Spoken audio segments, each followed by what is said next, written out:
Hello, everybody, and welcome. I am Jeff in Control Robinson. We're gonna be doing another Protoss versus Protoss, and I hope you guys busted out your cheese heads if you're like a Green Bay Packers fan, or maybe you just like cheddar, because we're gonna do a little bit of cheese. It's very important to Protoss gameplay. Oftentimes when I stream over at Twitch on EG.iNcontroL TV, a lot of you guys have kind of been asking, why would you cheese? Why would you practice cheese? It's cheap, it's short, it's shallow. It's not as fun to watch. Why do people cheese? Well, the very basic point that I would like to make here is that the more unpredictable you are, the more capable you are of doing a multitude of builds, the more dangerous you are. An interesting player actually to talk about would be like Idra. In the past, people have kind of come to grips with understanding that he's only going to play one style of game.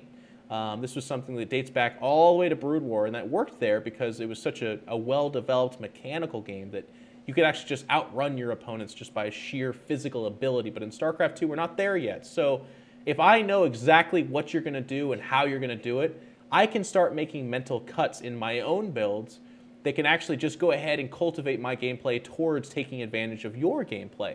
But if I don't know what you're going to do, if there's question marks in my head and I'm not sure, well, gosh, I've seen him do this, or sometimes he does this, maybe he's going to attack now, or maybe he's not going to attack at all. Those kind of questions give doubt to those cuts, and it makes me play, me being the proverbial player, a much more conservative, safer game, which again, almost like a return serve, if you will, or something like that. The other guy now controls the mental pace and gameplay going on within that match, because they're the ones who are saying, now they're taking guesses, I can see it in their gameplay. In game 2, I'm going to throw them for a loop. The bottom line is the more dangerous player is the one capable of doing different strategies. So is it worth your time to practice it? Absolutely. Should you do it every single game? Hell no. If you are, you need to put that cheddar hat away. You need to get rid of that cheese, because sometimes you got to go to the bread and butter, the meat and potatoes, and play normal macro games. But for right now, let's go ahead and get in this game and talk about cheese. So the map is Daybreak, a very classic map. The opponent is a guy by the name of Impa. It's just a ladder game. It is Protoss versus Protoss. And there's a couple things to talk about. So first and foremost, you'll notice just an average spawn location for him. Me, on the other hand, this probe is leaving mighty early. It is a 1v1 map, and that means that there's a higher frequency for cheese. And it's just because there's no scouting question mark here, right? We know exactly where our opponent is. We know their base layout. Everything about it's all answered for us. So we actually get to make the choices with, at this time, perfect information.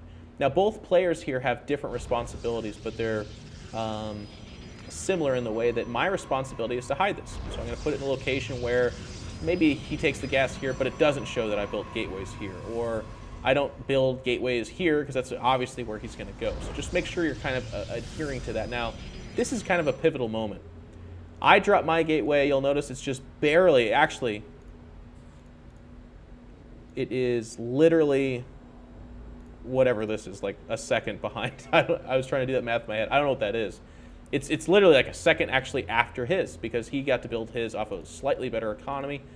But I was going to build 2 gateways, right? That's exactly what I want to do. But because he scouts it out, I'm actually going to bail out of this. So at first glance, let's talk about what could have happened. He doesn't scout it. I build 2 gateways. I have 2 gateways. He has 1 gateway, a gas, and maybe the beginnings of a cybernetics core. Well, he's going to be in a lot of trouble in that scenario, right? Obviously, my zealots are going to pick off not only the zealots, but they're going to kill, very specifically, the pylon powering his gateway, or probes themselves, depending on what you kind of want to go for. What I would tell you in this scenario is, do not go in the middle of the mineral line with 1 or 2 zealots and lose said zealots to a zealot and his probes. That can create a scenario where, depending on the other decisions he made in terms of his infrastructure, you could actually go on to lose that game. That's not very safe. So kind of hang out on the outliers of the mineral line, like hang out around here or here. Kind of keep those probes coming back and forth, picking off probes where you can safely. Again, about 3 mineral piles deep on either side. And otherwise, I would be attacking things like this pylon, because then he has to come to me, which means he can't bounce between the minerals and get those units clumped up as easily. But also it means I get to create the angles, and he has to miss out on longer mining time. So that's where we win if things go according to plan. So hopefully you guys understand that. But as it is, I'm going to go ahead and say, oh shit, okay, you scout me. I'm just going to leave the one gateway up. Meanwhile, back at home, you'll notice I'm building probes again. He can't get a good surface attack area on this pylon, and that's because it's tucked in the corner and it's sandwiched with a gateway as well. So you kind of know that that also is an important facet of this defense. Now he's actually going double gateway, you'll notice. The second one's not really going to factor in for a while, but the game plan here is I'm going to get zealots out while developing my economy back at home. And these zealots are going to kill probes. And as long as they kill probes, and I'm building probes, there's a very good chance that I'm actually going to come out way ahead here. So there goes one probe. And this is, to be honest, this is not actually amazing. Like, if I was trying to show off, I have other replays where I micro a lot better. I lose these zealots in ways that I feel like I could do better. So, like, right there, it killed 2 probes, and then he just was like, okay, now I'll attack that zealot that's been hitting me earlier. Right here, I get sandwiched in. So all in all, I think I killed, what, 3 probes? 4, it looks like. Not a big deal. Here comes another zealot. Back at home.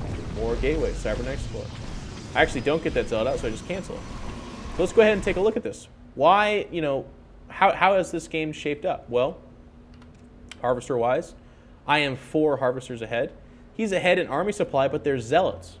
Nobody cares about zealots, man. As long as you have stalkers coming out, zealots do not actually matter that much. He's not really mining gas. He's just now starting to mine gas, okay?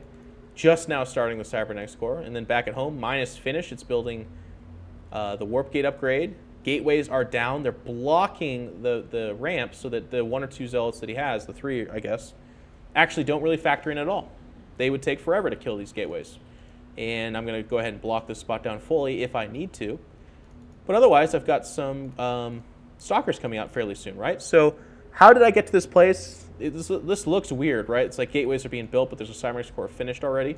Well, I skewed my production towards this. I was building probes. I was chrono boosting probes. I was spending some chrono boost on getting zealots out faster as well. But I also built my Cybernetics core before I built my additional gateways here, knowing that once I hit 50 gas, I can start warp gate upgrade. And if I can hit warp gate upgrade before he does, that's a scenario where then I go on to have perhaps a unit advantage, or at least a more responsive unit advantage. But knowing that he has the potential to walk across the map and come after me, I'm actually going to go ahead and even chrono boost my stalker out. That's me playing pretty damn safe. Chrono boosting both those suckers out. When actually, meanwhile, back at home, we can see that he's doing anything but that, right? He's actually going to go ahead and just sit at home. And in fact, he probably knows that there's a chance I have a stalker advantage.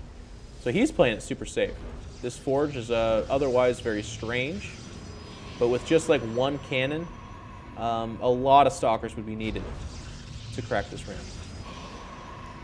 So both of us have kind of fallen back into pretty average play. So really the only thing additional that I want to talk about from this replay in terms of cheese, and then of course we can give some light analysis on the rest of the game, is basically where do you go from there? Both of us, I mean, did I know in this game that I was ahead? And I think the bottom line is no, I did not. I was pretty underwhelmed by how many probes I killed. I think between 3 zealots, I killed 4 probes. So that wasn't really the advantage that I was looking to secure for myself.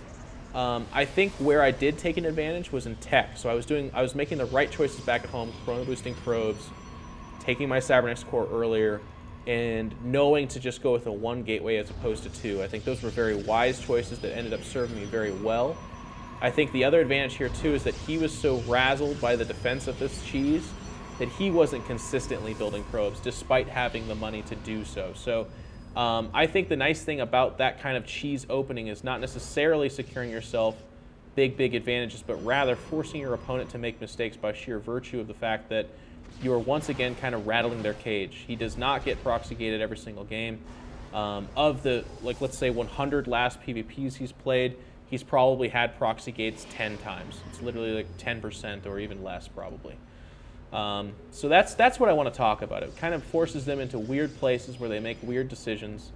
And for us, we get to go ahead and start making pretty cool and wise decisions. So we can see here, I'm going to go with the speed warp prism harass. He's doing a great job defending it. He's even going to go ahead and expand behind this. But if you look at that production tab, we're both fairly equal, but I have map control. The warp prism and its occupants are obviously very much so skewed towards killing stalkers, taking hits on those colossi, but really keeping his actions tied up in defending against this strategy. While back at home, it's very simple for me. Chrono Boost Colossus, constantly build probes, add additional gateways / forges as we go forward. But other than that, pretty basic stuff. I get to give all my attention to this, whereas he has to spend his attention on defending that in different locations with the right units, and then he also has to develop his economy, so it kind of costs him more there. So I'm even going to speed this up because we'll just get through it. But to be honest, from that point forward, like, I have map control, I had the economic advantage. You don't have to go like Warp Prism Speed Colossus to follow that up. You can really go whatever style you're particularly fond of, but you're just going to do it knowing you have an economic advantage, so you don't need to risk that. You should have a robo. You should not lose to DTs. You should have map control, so you need to do things like grab those towers. If you're not doing those things, not only are you playing poorly given the situation that was created through the cheese, but you're probably just playing a poor PvP in general. So again, just kind of keeping my advantage by doing things like trying to keep the harassment on him. This is just, and this is getting away from the subject matter, but more just talking about PvP in general. It also allows me to scout him out. By constantly harassing him like this, I have a pretty good idea of what I'm facing. Like, I see a lot of Zealots, I see a decent number of Colossus, and I believe I saw the Twilight Council, if I'm not mistaken. Let me take a look here.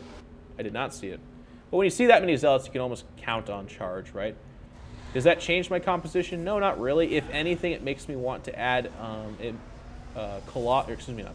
Archons earlier. But as it is, I'm prioritizing things right now, like taking my third, which I think is the right choice. Especially on this map, it's really hard to attack up here. In fact, by hard read, impossible. And then it's also really hard to attack in here. This time, not impossible, but really hard. I'm going to get the big concave, whereas you're in a more narrowed space. And that's very difficult for you, the opponent, to win. His upgrades are superior, I believe. Yep, he's at 1-1, I'm at 1. That's not that big of a deal, though. Supply-wise, he's actually ahead. Let's look at the units. He has 25 Zealots versus my 19. He's got 2 Immortals versus my 1. He's got 9 Colossus versus my 10. All things considered, it looks a lot like a pretty big advantage for him, right? I've got 3 Stalkers, I suppose. But he has 2 Sentries even to mitigate that advantage just a little bit. What I do have going for me is DTs forcing him into a desperate situation. So here he comes. It's like, ah, crap, DTs. He's going to attack into a terrible concave. My fewer Zealots hold up his larger Zealots, but they get fried in fewer shots.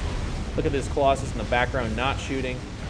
Full concave for me, so he's getting melted down. Now with the Warp Prism, I'm able to warp in units behind to act as like disruption. And every time he shoots with those Zealots, he's getting shot at by my Colossus. And that, ladies and gentlemen, is game. That final Colossus dialing. Not even the courtesy of a GG Impa. We expect better from you, sir.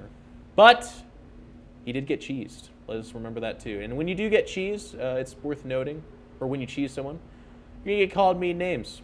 Maybe they're even going to involve your family members like your mom. In which case, go ahead and shrug that off. Go and brush your shoulder off, because you, sir, are a boss. Cheese is a part of this game. It's been helping players win major wads of cash in tournaments and championships in games across gaming for a long time. It's no different here in StarCraft 2. So do practice up on your cheese. Go on those ladders, proxy gates, cannon rushes, DT rushes. Those are the kinds of things you do want to practice. Not necessarily because you want to win the game, but because when that build doesn't work, when it doesn't completely tip the scales in your favor, as we saw in this game, 1 gate, proxy gate, 3 Zealots in exchange for 4 probes. This is not the stuff of legends. That's not what you need to do to win every game. But we kind of talked about where you go from there, why you make those choices, and how you recover, and how you still secure for yourself an advantage, and what you can expect from your opponent as well. So hopefully this was a good little tutorial on cheese for you guys. Now go out there and piss off a lot of people. Otherwise, check out evilgeniuses.net and the other instructional videos that we will be putting up. Hope to see you guys soon.